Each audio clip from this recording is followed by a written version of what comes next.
Ce programme vous est offert par UBA. UBA, Africa's Global Bank.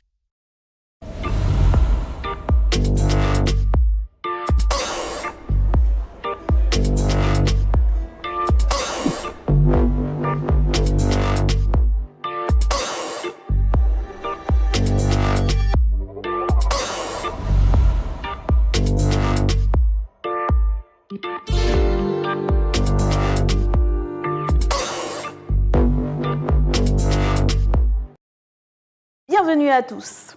Dans le monde du travail, le contrat à durée déterminée est un outil puissant.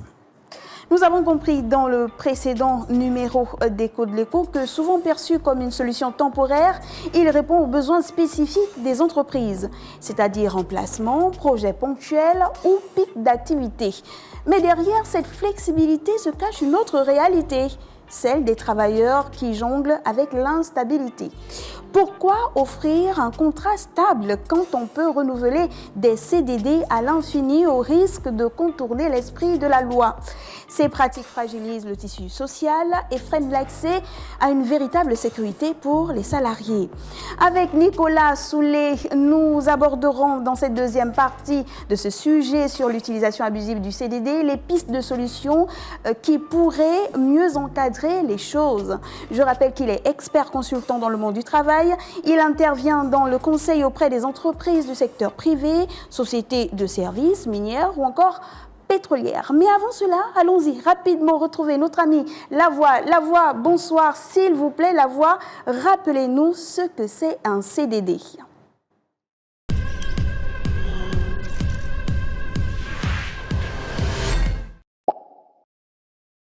Bonsoir à tous. En droit du travail, il existe deux types principaux de contrats. Le contrat à durée indéterminée et le contrat à durée déterminée. Celui-ci ne peut en théorie être conclu que dans des cas précis. Le contrat à durée déterminée, CDD, est donc un type de contrat de travail caractérisé par une durée limitée et précise. Il est généralement conclu pour répondre à un besoin temporaire au sein d'une entreprise, comme un surcroît d'activité, le remplacement d'un salarié absent ou encore pour un emploi saisonnier. Le CDD offre une solution flexible pour les employeurs confrontés à des besoins temporaires en assurant un salarié une protection encadrée par la loi. Toutefois, en raison de sa précarité, ce type de contrat est souvent critiqué, ce qui explique les nombreuses règles visant à protéger les droits des salariés. Un CDD doit répondre à un besoin ponctuel au sein de l'entreprise. Vous verrez certainement avec notre invité les situations dans lesquelles le CDD est autorisé. Modeste, alors que le marché de l'emploi évolue et que les attentes des travailleurs se diversifient, je pense humblement qu'il est crucial de continuer à encadrer cet outil avec vigilance, tout en explorant les alternatives viables pour répondre aux défis économiques et sociaux actuels. Voilà Modeste, à vous l'antenne.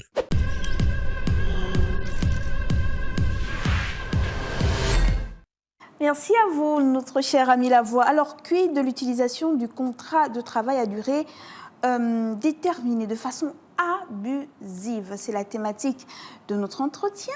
Nicolas Soulet, bienvenue encore. Merci d'avoir répondu à notre appel.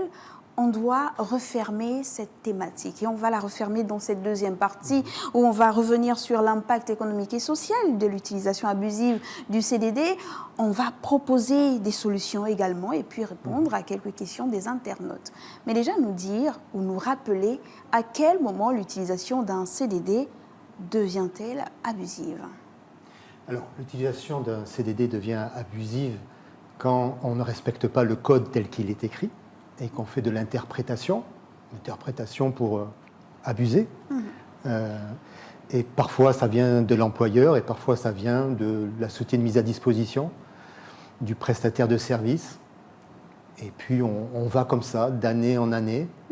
Et la personne fait 2 ans, se repose 2 mois, et puis elle revient. Et puis, on trouve des solutions par un prestataire de service ou par une société de mise à disposition. Et on trouve des gens qui sont dans la précarité, qui n'ont pas d'augmentation, qui ont une vision de 6 mois, 12 mois devant eux, et qui ne peuvent pas accéder au monde bancaire. C'est compliqué. Rappelez-nous rapidement ce que dit la loi sur le CDD. Un CDD, c'est quoi? 1 an et demi, 2 ans? Alors, la durée 6 d'un mois CDD seulement maximal est de 2 ans. 2 ans, 1 jour, c'est un CDI. Maintenant, dans cette durée de 2 ans maximale, on peut faire un CDD, par exemple, de 1 an, qu'on renouvelle une fois. Le renouvellement inclus est au singulier. Le renouvellement, il y en aura une fois. On peut faire 6 mois plus 18 mois. On peut faire 6 mois plus 6 mois. Et après, on arrête. Mais ce qu'on trouve aujourd'hui dans tous les secteurs, c'est des employés de 6 mois en 6 mois qu'on renvoie à la maison, qu'on récupère d'une façon ou d'une autre, et qui ne seront jamais en CDI. Alors le CDI, ce n'est pas le remède miracle, mais le CDI, c'est une stabilité de l'emploi par rapport à des banques qui reçoivent votre argent et qui sont vos partenaires dans les investissements d'une maison, d'une voiture, d'un commerce pour madame ou autre. Et ça, c'est bloqué. C'est un sous-emploi, et son excès n'est pas bon pour la société et pour faire une classe moyenne qui consomme. C'est un frein. Donc, ce CDD qui serait renouvelé à l'infini, cette procédure-là ne bénéficierait qu'à l'employeur. Est-ce que ce n'est pas aussi une façon de laisser une certaine autonomie à l'employé? Au début, oui. Mais quand on se retrouve dans, je ne sais pas, je prends l'exemple d'un barrage où on est technicien, barrage hydroélectrique, on est technicien, on est 2 ou 3 en rotation, les perspectives sont quoi? Des barrages hydroélectriques, il n'y en a pas beaucoup. Donc en fait, non, c'est un sous-emploi. Ce sont des gens qui sont de plus en plus qualifiés, de plus en plus formés, qui n'ont pas d'évolution dans leur salaire, parce qu'ils ne dépassent pas les 2 ans, donc ils n'ont pas d'ancienneté, et qui se retrouvent bloqués dans un poste à vie, et qui n'ont pas d'autres perspectives. Nicolas Solé, ce n'est pas pour rien que vous êtes notre invité. Je rappelle que vous êtes expert en des questions du monde du travail. Vous êtes consultant dans le monde du travail. Vous travaillez énormément avec des entreprises du secteur privé, des sociétés de services minières et pétrolières, entre autres. Donc c'est un environnement que vous maîtrisez très bien. Les conséquences de cette utilisation abusive du CDD sur l'employé, vous les connaissez, ces conséquences-là. Sur le pouvoir d'achat, par exemple, comment est-ce que cela se matérialise? La précarité, c'est on n'achète pas de voiture neuve. On attend 4 ans, 5 ans, 6 ans pour essayer d'économiser. Et parfois aussi, on a les mariages, on a les décès des parents. Et en fait, on se retrouve dans une situation de blocage où il faut nourrir la famille, mais il faut aussi payer les études des enfants. Tout est compliqué, parce qu'en fait, on n'a pas de perspective. Et on ne peut pas avoir l'apport d'une banque sur ce sujet-là. Donc, j'en avais parlé la dernière fois, mais les CDD à terme incertain qui apparaissent aussi sont des CDD qui peuvent être rompus à tout instant. Le contrat est rompu, le CDD est rompu, même s'il bénéficie du CDI, je veux dire de l'accord qu'il y a eu entre le procès-verbal UPEGA-ONEP, dans le secteur pétrolier avec les adhérents de l'UPEGA qui permettent aux gens en contrat durée déterminé à terme incertain de bénéficier de tous les droits d'un CDI. Ok, ils ont 3 mois, 6 mois la séparation, mais ils sont en CDD. Est-ce que la banque va les aider? C'est une précarité. Donc dans l'investissement, rien n'est sûr, mais que dit le Code du travail gabonais sur le salaire, la rémunération? Lorsqu'on est en CDD, on a un salaire. Oui, on a le même salaire qu'un CDI. Je veux dire, c'est pas un sous-emploi en tant que tel par rapport à l'entreprise. C'est la conséquence qui est difficile pour l'employé. C'est pas tellement normalement, l'entreprise doit veiller à avoir les mêmes salaires que l'entreprise utilisatrice. Revenons sur la précarisation des travailleurs. Est-ce que ça peut être un levier qui va décourager à l'emploi? Se dire, bon, ça ne sert à rien que j'aille trouver du travail de toutes les façons, je vais aller de CDD en CDD, je n'ai aucune sécurité, mieux, je reste à la maison, peu importe ma qualification. Oui, franchement oui, et puis c'est le manque de formation et d'investissement dans l'entreprise. Quand on est en CDD, on est normalement testé par l'entreprise pour rentrer en CDI. C'est le moment pour l'entreprise de regarder la personne qu'elle a employée et de la former, d'investir sur cette personne pour le long terme. L'inscription dans les CDD perpétuels, c'est du court terme. Or, il y a des entreprises ici qui sont là pendant 10 ans, 20 ans, qui sont là depuis très longtemps, qui doivent former leurs employés. Et le challenge, il est là pour les entreprises. C'est un gagnant-gagnant. Et l'employé, effectivement, se retrouve dans une situation où, parfois de désespoir aussi, où il n'y a pas d'issue. Et alors, Libreville, encore, on peut bouger, trouver autre chose, ou monter un commerce peut-être si on a économisé assez. Mais quand on est en province, c'est compliqué. Le village, on va dire, la ville est plus petite. Quel regard porte le consultant que vous êtes sur la relation employeur, employé, inspection du travail? Pour moi, déjà, les inspecteurs du travail font un travail formidable. C'est les premiers qui rencontrent des gens tous les jours, 5, 6, 7 dossiers tous les jours, avec des gens qui connaissent rien en droit. Parfois, même l'employeur a une vision très superficielle du droit et du code du travail. Et l'employé aussi. Chacun a entendu quelqu'un qui lui a dit « Oh, il faut aller à l'inspection ». Et il va à l'inspection et il peut parfois gagner 1 mois ou 2 mois parce qu'ils n'ont pas la connaissance ou la séparation, c'est mal fait. Donc l'inspecteur a ce rôle-là, j'ai envie de dire, voulu par le Code du travail, de premier contact du ministère du Travail pour aider, éclairer, accompagner les entreprises, les employeurs et les employés.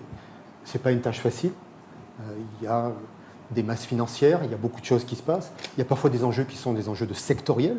C'est pour ça qu'il y a des inspections sectorielles dans le bois, dans le pétrole. Et c'est complexe. C'est des sujets qui sont abordés parfois qui sont des sujets de société. Et là-dessus, le ministère, la Direction générale du travail s'implique pour trouver des solutions. J'ai vu il n'y a pas longtemps, le 20 janvier, la Direction générale du travail qui a envoyé à tous les employeurs une circulaire du rapport social. Le rapport social se fait avec les délégués du personnel, c'est pour les sociétés de plus de 11 employés. C'est fait des délégués du personnel pour partager avec les employés et leurs délégués pour informer et faire progresser ensemble l'entreprise. Et malheureusement, peu de sociétés ont un rapport social aujourd'hui, alors que c'est un atout important. Donc, il y a, pour moi, en solution, je peux y venir un peu, oui. C'est le Code du travail qui doit être repensé. Et je vois les assises nationales de l'emploi qui sont là en février, que je salue, qui vont faire beaucoup de bonnes choses, il y a beaucoup de discussions, mais aussi la volonté du chef de l'État d'aller vers l'institutionnalisation de la relation avec les grandes entreprises. Je pense qu'il faut se rapprocher des 30 plus grandes entreprises, il faut les écouter. Parce qu'il y a des solutions qu'elles peuvent apporter et que nous, on voit en tant que consultants, qu'on est avec eux. Et il faudrait être entendu et modifier le Code du travail. Quels sont les aspects, justement, de ce Code du travail-là qu'il va falloir vraiment modifier, de façon concrète? Alors, la première chose, c'est l'emploi des jeunes. Quand je vois la façon dont est écrit le Code du travail sur les apprentis, les stagiaires et la formation continue ou en alternance, c'est pas pratique pour une entreprise. Et en plus, ça limite au Gabon, territorialité, mais ça limite aussi en temps. Un apprenti, il y a des limites de temps de 2 ans. Or, les apprentissages techniques au Gabon ou hors du Gabon, c'est 3 ans. Donc ça demande beaucoup plus de temps. Ça demande plus de temps. Donc on n'est pas dans la légalité. Donc on va faire une convention illégale. Enfin, illégale. Légalement sur le Code civil ancien, mais on va être obligé de triturer la chose. Le Code du travail ne répond pas. L'apprentissage, pareil, c'est 16-25 ans, si je ne me trompe pas, c'est limité aussi. L'apprentissage, le stagiaire, pardon, c'est avec une école, c'est tripartite. Donc là aussi, il n'y a pas besoin de plus de fluidité. Et je pense que les entreprises peuvent répondre à leurs besoins. Je pense que les grandes entreprises dans le secteur minier, elles ont besoin de conducteurs, de gens spécialistes, des explosifs, qui ont des spécialités. On ne forme pas ici. On peut former ailleurs. Ou alors, faire un peu comme on fait certaines sociétés de services, grandes banques, créer une école. Tout ça, il faut être à l'écoute. Et je pense que les solutions sont dans les entreprises aujourd'hui, donc en fait dans les grandes entreprises, et ensuite modifier l'écriture. La formation professionnelle, on a des institutions qui sont là pour faire ça, mais est-ce qu'elles forment aux bons emplois? Donc, est-ce que l'entreprise ne pourrait pas rentrer et cofinancer la formation qu'elle attend, plutôt qu'elle la faire ailleurs? Donc, tous ces sujets-là, mettons-les sur la table rapidement, parce que le sujet il est rapide. Donc, une entreprise qui formerait ces stagiaires, mais en quoi cela a une incidence particulière sur l'utilisation abusive des CDD? Pas obligatoirement, parce que ce n'est pas les mêmes entreprises. Les grandes entreprises, parfois, par négligence, font appel à des prestataires de services ou à des sociétés de disposition qui sont parfois dans l'abus. Mais en tant que société utilisatrice, elle est censée avoir un regard là-dessus, qui n'est pas toujours facile. Donc là-dessus, il y a des efforts à faire. Maintenant, ces grandes entreprises, en termes de formation, elles savent ce qu'elles ont besoin. Et elles sont prêtes à gaboniser. Si on prend les 30 premières entreprises du Gabon, internationales ou pas, en tout cas qui sont présentes au Gabon de façon stable, c'est peut-être 1000 emplois de suite. Comme j'ai dit, il n'y a pas très longtemps, deux personnes qui sont parties en formation, mais la société s'est restreinte, elle pouvait en mettre 20. Mais pourquoi? Mettez-en 20. Et il n'y a rien qui bloque, si ce n'est des réticences, ce n'est pas dans le Code du travail. Donc, avançons, proposons, et les solutions, elles sont là. Est-ce qu'il existe des alternatives au CDD qui pourraient mieux répondre aux besoins des employés et des employeurs? Alors, la dernière refonte du Code du travail a rajouté des contrats d'ouvrage, des contrats intermittents, etc. Je ne pense pas. Je pense que le CDD convient. C'est son usage et son interprétation depuis des années et des années, parce que ce n'est pas quelque chose de nouveau, c'est quelque chose qui existe depuis des années, fait qu'on est dans cette impasse. Les mises à disposition aussi sont compliquées pour les grandes entreprises, parce que c'est difficile de suivre, est-ce que la société a payé la CNSS? Elle peut dire oui, j'ai payé, mais elle ne l'a pas payé. Est-ce que la société de mise à disposition a prévu la précarité? Ils vont dire oui, mais ce n'est pas fait. Donc on rompt le contrat et puis on s'aperçoit que la société n'a pas prévu la précarité. Et ça se retourne, on se retrouve au tribunal à payer la précarité. Donc les entreprises là-dessus font marche arrière et ont besoin peut-être de plus de discussions avec l'État, de plus d'engagement et puis d'être écoutés, je pense, simplement. Quels sont les profils types de ces entreprises-là qui sont toujours dans l'utilisation abusive des CDD? C'est quoi le profil type qu'on a? C'est pas les profils types, c'est tout le monde. C'est une négligence ou peut-être un arrangement. Bon, ça ne me regarde pas. Toutes les grandes entreprises doivent regarder leur exposition. Donc on parle de devoir de vigilance ou de RSE. Elles sont exposées. Donc regardez que font vos sous-traitants. Regardez ce prestataire de service. Prestataire de service n'est pas soumis au Code du travail, sauf pour ses employés. Prestataire de service, c'est un contrat, suite à un appel d'offres, suite à un cahier des charges et à un cahier des charges technique. Aujourd'hui, on a des prestataires de services qui ont répondu peut-être pas à un cahier des charges et qui font la mise à disposition. C'est ce qui a été sanctionné dans le PV UPEGA-ONEP du 31 octobre qui dit c'est pas une prestation de service, c'est une mise à disposition et on vous donne 1 an pour sortir de cette situation et devenir ou une société de mise à disposition ou être intégré dans la maison mère en tant qu'employé en CDI, pour ceux qui ont plus de 2 ans, et en CDD, mais si vous passez plus de 2 ans, en CDI. Vous avez souligné tout à l'heure la volonté politique de nos autorités pour ce qui est de la prise en compte véritablement des conditions des vies ou de travail des employés gabonais de façon générale. Mais qu'est-ce qui fait en sorte qu'on ait l'impression que finalement dans le Code du travail, tout le monde ne s'y retrouve pas? Est-ce qu'il n'y a pas une démarche inclusive? Est-ce qu'il n'y a pas un dialogue entre autorités et entreprises? Oui, pour moi, il faut absolument, comme l'a dit le président, institutionnaliser, c'est-à-dire figer pour maintenant et pour le futur une relation continue avec les entreprises. Il faut que le DRH discute avec le ministère du Travail. Et puis, dans les spécialités, secteur minier, secteur pétrolier ou du bois, qu'il y ait une discussion sur les problématiques techniques, la recherche de profils, et se creuser la tête pour dire mais est-ce qu'on ne peut pas former ces gens-là mais dans 3 ans, 4 ans, vous les embauchez. Et faire un contrat contraignant les entreprises à embaucher les profils, bien sûr s'ils sont compétents, s'ils ont réussi leur examen, et faire venir aussi un tutorat, voire un monitorat des entreprises et de leurs cadres pour venir accompagner. Je pense que les entreprises sont prêtes à ça. Et il n'y a rien qui bloque ça, si ce n'est de discuter, mettre les choses sur la table et avancer. Pas la sanction, mais le travail ensemble et corriger.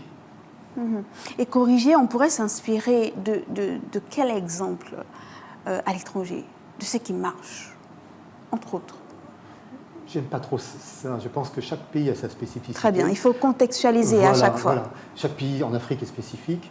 Je pense que le Code du travail qui avait été voulu au OHADA, on n'y est pas loin. Pourquoi pas le Gabon ferait un Code du travail qui soit ouvert, partagé, et qui deviendrait un Code du travail OHADA. La jeunesse de la main-d'œuvre gabonaise est un atout. Oui. Comment est-ce qu'on fait pour l'exploiter? Aujourd'hui, il faut la former et bien la former dans les attentes de l'employeur. Et aujourd'hui, il y a des attentes de l'employeur. Si vous regardez les réseaux sociaux, type LinkedIn, etc., on cherche des cadres. On est sorti de la période Covid où on s'est tous restreints, on est resté à la maison. Il y a un manque de cadres, il y a des employés justement qui sont intermédiaires techniciens qui sont en manque. On manque, des sociétés manquent. Donc ces gens-là, il faut les former. Donc elles sont prêtes à former dans 3 ans, dans 4 ans, parce qu'elles se projettent sur le futur. Donc projetons-nous avec eux sur le futur, accompagnons-les, écoutons-les et refaisons cette transcription, mais immédiate. S'il faut faire des décrets qui vont à l'encontre de certaines parties du Code du travail ou mettre entre parenthèses certaines parties du Code du travail parce que c'est plus utile ou on ne l'utilise plus, Code du travail qui date des années 70, même s'il y a eu quelques rajouts. Il faut remettre ça en place au plus vite pour dégager 2000 emplois, 3000 emplois, 4000 emplois tout de suite.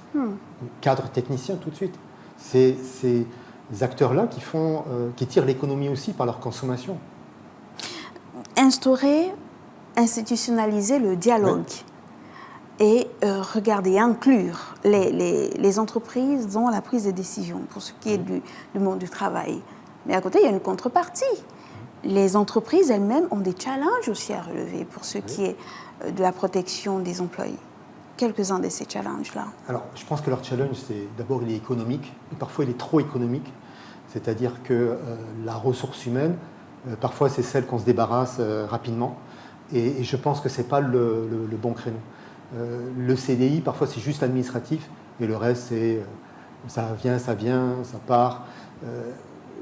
Avoir formé ces gens-là, c'est aussi dire au Gabon, je m'inscris dans 10 ans et dans 20 ans je suis encore là. Je ne vais pas fermer. Et ces sociétés-là embauchent en CDI, même directement. Et je pense que pour les entreprises, parfois, les cadres, qui sont parfois des expatriés, sont dans cette précarité. Ils seront là pour un certain temps. Plus de cadres gabonais, le cadre gabonais, lui, il est là, il fait sa carrière, et il est là pour 10 ans, 20 ans. Il peut inscrire l'embauche sur le long terme. Technicien, cadre, et puis employé. Et le temps fait que ces employés sont spécialisés et savent faire des choses qui sont précieuses pour l'entreprise. Et pour moi, il n'y a pas de problème de CDD, il y a un problème d'inscription dans le temps. Il y a la question d'Éric, avant de nous séparer, Nicolas Soulet, la question d'Éric, quelque part à Port-Gentil. Il dit le vrai problème, c'est que les entreprises étrangères privilégient les conditions de travail des expatriés au détriment des locaux. C'est facile de dire ça. C'est des gens déjà qui quittent leur pays, qui sont expatriés, qui viennent parfois avec leur famille, qui abandonnent certaines choses, donc ils ont des revenus, ils ont une maison, etc. La formation aussi peut permettre à des Gabonais de monter et de prendre leur poste. Oui, c'est en ça que fera la formation. Maintenant, les expatriés, c'est des gens aussi qui ont des compétences, qui savent faire des choses que, les Gabonais ne savent pas faire. C'est ce qu'on a vu dans les conclusions du procès-verbal du PGA-ONEP. On se débarrasse de tous les expatriés, oui, mais où sont les drillers? Où sont ceux qui font avec les manettes quand ils entendent les vibrations qui vont faire partir les tuyaux à 100 mètres de haut, 50 mètres de haut, qui vont tomber partout et tuer des gens et arrêter la production, qui font jouer la boue et la pression pour faire que ça se calme et il ne se passe rien. C'est des gens qui n'ont pas beaucoup des fois de diplômes, mais qui ont une expérience en Libye, au Pérou, en Algérie, et on a besoin d'eux, on les paye bien parce qu'il faut que ça marche. Conclusion, il faut qu'on forme la main-d'œuvre locale. Oui. Très bien, merci beaucoup Nicolas Soulet. Je rappelle que vous êtes expert, vous êtes consultant dans le monde du travail, vous travaillez beaucoup avec les entreprises du secteur privé. On a beaucoup entendu parler du secteur pétrolier et minier, normal. C'est dans ce monde-là que vous évoluez le plus souvent. Merci pour votre expertise. On a échangé avec vous en deux parties sur cette thématique clé, quid de l'utilisation du contrat de travail à durée déterminée. Pourquoi ? Parce que c'est une question d'actualité et les populations ont besoin d'être informées le plus souvent sur ce type de problématique. Merci d'être passé sur notre plateau. On se revoit très vite avec une autre thématique, on espère. Avec plaisir. Alors le défi est donc de trouver un juste équilibre. Alors que le marché de l'emploi évolue et que les attentes des travailleurs se diversifient, le CDD doit rester ce qu'il est censé être, c'est-à-dire une solution exceptionnelle à des besoins précis. Son utilisation doit être mieux encadrée, comme l'a dit notre expert, non pas pour freiner l'activité économique, mais pour protéger les droits des travailleurs. Merci de nous avoir suivis. Rendez-vous dans un prochain numéro d'Écho de l'Écho. En attendant, n'oubliez pas, le temps de la réflexion est une économie de temps. Au revoir.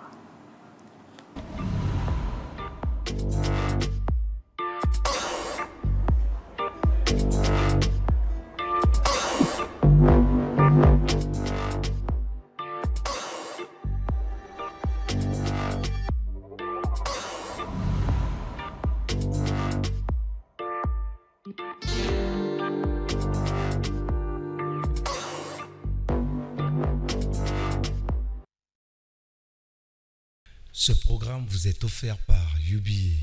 UBA, Africa's Global Bank.